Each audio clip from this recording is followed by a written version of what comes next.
जीवन हमें एक मौका देता है, इसलिए जब भी सही कॉलेज चुनने का समय आए तो सिर्फ मंगलायतन यूनिवर्सिटी आपके बेहतरीन भविष्य और सर्वांगीण विकास के लिए। इजराइल और हमास के बीच आखिरकार युद्ध विराम समझौता हो गया।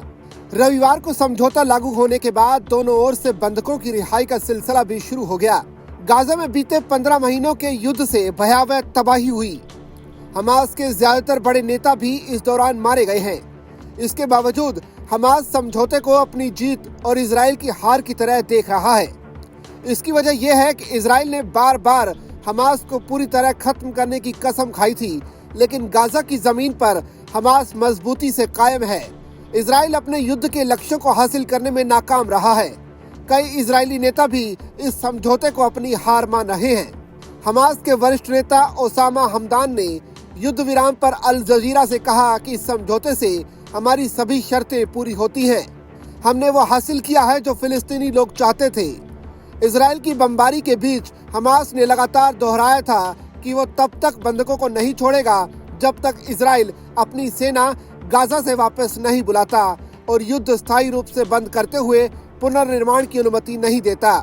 मौजूदा समझौते में हमास अपनी सभी नहीं बल्कि ज्यादातर शर्तें पूरा करता हुआ दिखा है।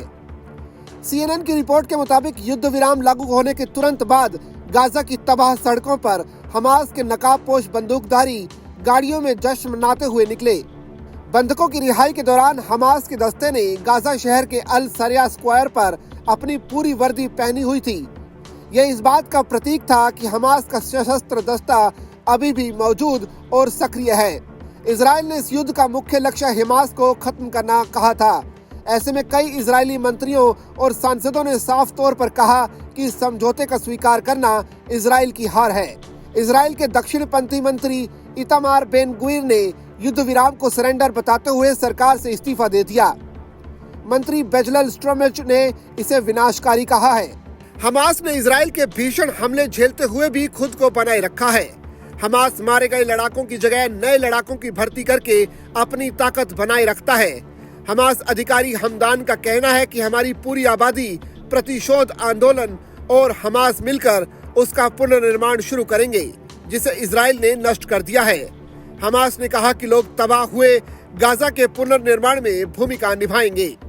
हमास के वरिष्ठ नेता ओसामा हमदान ने युद्ध विराम पर अल जजीरा से कहा कि इस समझौते से हमारी सभी शर्तें पूरी होती हैं। हमने वो हासिल किया है जो फिलिस्तीनी लोग चाहते थे। इजराइल की बमबारी के बीच हमास ने लगातार दोहराया था कि वो तब तक बंधकों को नहीं छोड़ेगा जब तक इजराइल अपनी सेना गाजा से वापस नहीं बुलाता और युद्ध स्थायी रूप से बंद करते हुए पुनर्निर्माण की अनुमति नहीं देता।